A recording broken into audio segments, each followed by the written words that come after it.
First of all, thank you so much, Ambassador, to join us today. Today, we are going to talk about some key areas in the bilateral relationship between New Zealand and China. Let's begin with the broader picture. So, on the 18th of July 2025, Prime Minister emphasized at the China Business Summit in Auckland that China is a key partner in our pursuit of growth, resilience, and opportunity. As New Zealand's newly appointed ambassador, how do you view the strategic importance of this partnership, particularly in navigating today's global economic challenges? China's economic success in the last 3 decades has been of great benefit to China, but it's also been of great benefit to New Zealand.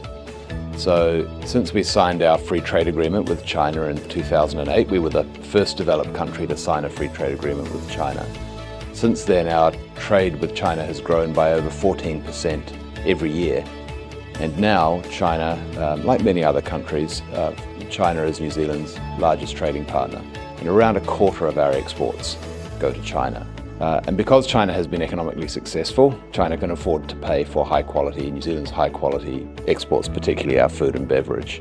So the economic relationship really underpins the broader bilateral relationship. China is a hugely important trading partner for us. And we also have a very balanced trading relationship.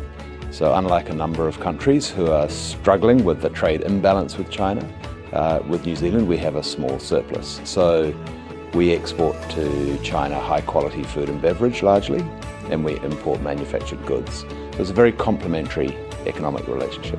Thank you so much for this insightful overview. Let's turn to your early experiences in China, which seem to reflect the commitment of both countries to strengthen collaboration. Just 3 weeks into your tenure in March, you visited Guangdong province with a notable stop at the Guangzhou Urban Planning Exhibition Center. So what inspired this early outreach to the region? Well, the first thing to say is that I feel hugely welcomed in China. Chinese people are incredibly friendly. There are great sights to see. The food is amazing. And so I've been lucky enough to travel to quite a few parts of China already, but I know there's a lot more to explore. As you say, one of the first places that I went was to Guangzhou. We have a consulate general in Guangzhou, and my colleague Michael Zhang is our consul general there.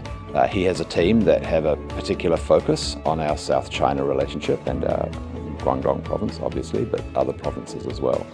So I wanted to go and see them, and I also wanted to go and see one of China's most dynamic regions. New Zealand's had a long connection with that part of China. There are many people in New Zealand whose families come from that part of China. Our first Chinese immigrants in 1840, so a long time ago, nearly 200 years ago, that's the part of China from which they came. So there's a strong people-to-people connection.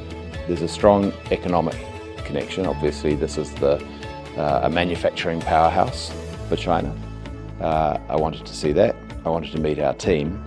And the reason why I went to the Urban Museum was it gives a really good description, a really good feel for how that part of China has developed and how Guangzhou in particular has developed. So I think everybody knows that China's development in the last 3 decades has been extraordinarily fast.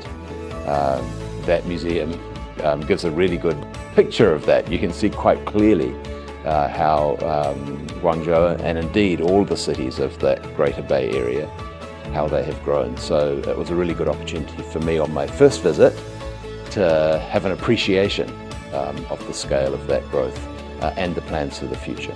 Yeah, I'm sure there will be more to explore in that region. So what's your impression of Guangzhou, and what is your assessment of opportunities for New Zealand to engage with the Greater Bay Area? Well, actually, I have to say my immediate impression going from Beijing in March that it was a lot warmer and a lot greener. But obviously, as I think all of your readers will know, the development in that area has been extraordinary. So I only had a brief 24 hours or so. I will be returning later in the year. I want to visit more of the region. I want to visit Shenzhen. and the cities around the Greater Bay Area. So I think that will be an opportunity for me to understand more about the industry and developments in that part of China. Let's talk about people-to-people exchange. So, which is a cornerstone of this relationship. China is New Zealand's leading source of international students, with Guangdong leading the way, right? What do you believe makes New Zealand such an attractive destination for Chinese students? Are there any new initiatives in the pipeline to further encourage this vibrant student exchange? Well, the first thing to say is that New Zealand really welcomes Chinese tourists, we welcome Chinese migrants, we welcome Chinese students. We have had people emigrating or moving from China to New Zealand for nearly 200 years, and Chinese people are a very valuable and important part of New Zealand society now. So roughly 5% of New Zealanders are ethnically Chinese. And Chinese people fit in well in New Zealand. They're an important part of modern New Zealand. So we're very welcoming to all Chinese who want to come and visit New Zealand, as I say, whether as tourists, as migrants, or as students. As you say, China is a very important source of students to New Zealand. They obviously help our universities by bringing their knowledge, by bringing their study, their academic credentials. So we really value that. Why do Chinese students choose New Zealand? I think there are 4 reasons. One is I think all people are concerned these days about safety and whether they will be welcome. And as I say, New Zealand is a safe place, and Chinese students are very welcome in New Zealand. Maybe some other countries have not been quite so welcoming in recent years, but New Zealand is very, very welcoming. The second reason I think people are concerned is around quality. So all of New Zealand's universities are in the world's top 2%. There are no bad choices in New Zealand. They're all very, very good. And 2 of them are in the world top 200. New Zealand university education is particularly good at equipping students for their future. So not just sort of academic study, rote learning, but the skills that you need to be successful in life. So quality is the second reason. Linked to that is employability.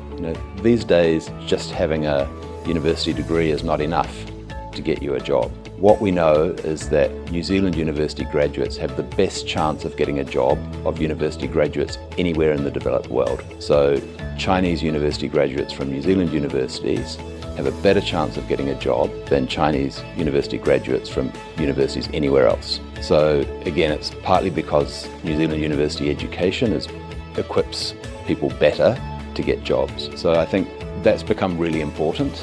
Yes, I can go to university, I can study, but can I get a job at the end of it? New Zealand also has very generous pathways to residence or to work. So people who want to finish their degree and then work in New Zealand or even live in New Zealand, that's more generous and more possible than it is in many other countries. And then the final reason why New Zealand is attractive at the moment is cost. The cost of university education in New Zealand is about 1/3 that of the United States, and it's cheaper than Australia, the UK, Canada, our main competitors. So going to a safe place, getting a really high quality education, good education outcomes where you can get a job, and it costs you less than pretty much anywhere else. So what's not to like?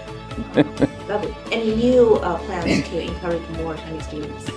One of the things that we're keen to remind people of, it's not so much a new thing, is that for PhD study, Chinese students pay the same as New Zealand students. So it makes it one of the cheapest places in the world to study for PhDs. As I say, New Zealand universities are world leading. We're very keen to get the smartest minds in the world studying at our universities, helping to solve the world's problems, helping to help solve some of New Zealand's problems. So one of the things we're trying to remind people of is that New Zealand is a really, really great place to come and do doctoral study. That's very encouraging. Tourism is another vital bridge in people-to-people ties. Last year, approximately 248,000 Chinese tourists made China New Zealand's 3rd largest tourism market. What emerging trends have you observed among Chinese tourists visiting New Zealand in recent years? Well, what we know is that over 60 million Chinese would like to visit New Zealand. Chinese tourists who have been to New Zealand have really appreciated the fresh air, the amazing natural landscapes, the incredible food, the unique Maori culture, the friendliness of New Zealand people. And as a result of that, many Chinese would like to come and visit New Zealand. But it's also true that the numbers of Chinese tourists in New Zealand is less than it was before COVID. Partly that's because the type of tourist has changed. So before COVID, more Chinese wanted to travel in groups and group tours, but now most Chinese people want to travel in either small groups or by themselves. So the type of traveller has changed. New Zealand's a great place to do that because it's a very safe place and it's very easy to get around, to hire a car or to take transport around New Zealand. So the type of tourist has changed, but we would still like to welcome more Chinese tourists. One of the things that travellers and travel agents has raised with us has been our visa process. So we have done some work to try and make it easier to get New Zealand visas. Certainly it's a lot faster now. The average tourist visa from China is processed in 5 days. And the visa, when it is granted, is a 5-year multiple entry visa. So unlike other countries which just grant a single entry visa, the New Zealand visa is for 5 years and you can come as many times as you like. And if you're in a family group, it's actually a lot cheaper than some other countries, so your whole family can apply under one application. We've removed some of the complicated requirements for translation of documents, so that's a lot easier. We have removed from next month the requirement for a transit visa, so if you're travelling through New Zealand to the Pacific or South America, you no longer need a transit visa, you just need a electronic travel authority, which is what everybody needs. And then perhaps the biggest development is that from later this month, if you have an Australian visa and you're travelling to New Zealand from Australia, so you go from China to Australia and then come on to New Zealand, you do not need to get a separate New Zealand visa. So we're trialling this for 1 year to see if it works. But it means that you're basically getting 2 countries for the price of one. So if you're already going to Australia, why not add on New Zealand? No need for extra visa. You can just fly across the Tasman and experience New Zealand. These are some developments recently that helps underpin the new service that China Eastern will be operating from Shanghai to Buenos Aires via Auckland. A new connection, a new route for Chinese travellers to South America. But as I say, we are keen to continue to work with agents in China to grow the number of Chinese tourists that are visiting New Zealand. We know that Chinese tourists have a great experience when they get to New Zealand. All the feedback that we get is very positive. They really enjoy their holiday, their experience in New Zealand. And we know that for many Chinese people it's on their bucket list. This is the place they really want to go. We just want to make it easier for them to go, to experience the wonderful scenery, the wonderful people, the wonderful culture in New Zealand, and to encourage them to do that. The other thing I should mention is just airline connectivity. You may have seen that last week Sichuan Airlines has agreed to New Zealand again, so they'll be flying twice a week from Chengdu direct to Auckland. And Hainan Airlines has also announced a new service from Chongqing, a direct service. It makes a technical stop in Haikou. And then we're hoping for additional services from China Southern, including to Christchurch. So China Southern already flies to Auckland, and in the New Zealand summer it flies direct to Christchurch, so straight to the South Island, which is the larger island of New Zealand where some of the most dramatic scenery is.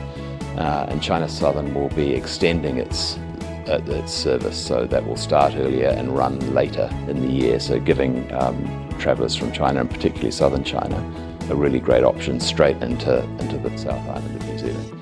So lots of extra airline capacity and routes, which is really good.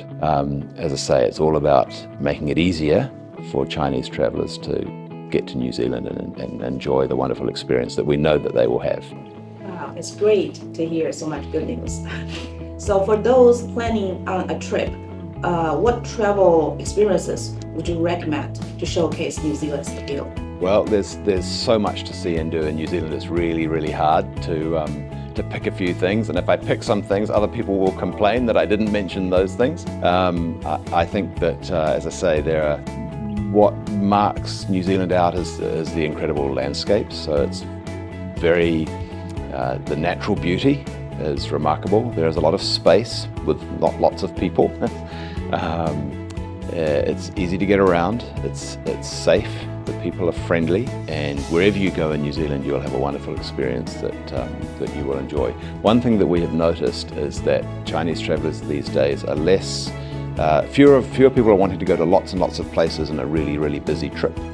And more people are wanting to go somewhere maybe not where all the tourists are going, where they can have a more genuine experience and stay a little bit longer, maybe a slower travel. And there's lots of parts of New Zealand which are exactly like that. We're seeing Chinese tourists, for example, renting cars and going to parts of New Zealand which are not on the standard tourist trail. The standard tourist trail has many beautiful sights, but it is the standard tourist trail. And I think these days Chinese tourists, like a lot of tourists around the world, they're wanting to experience things that are more personal, that are more unique, that gives them time, the experience in nature or the experience in culture.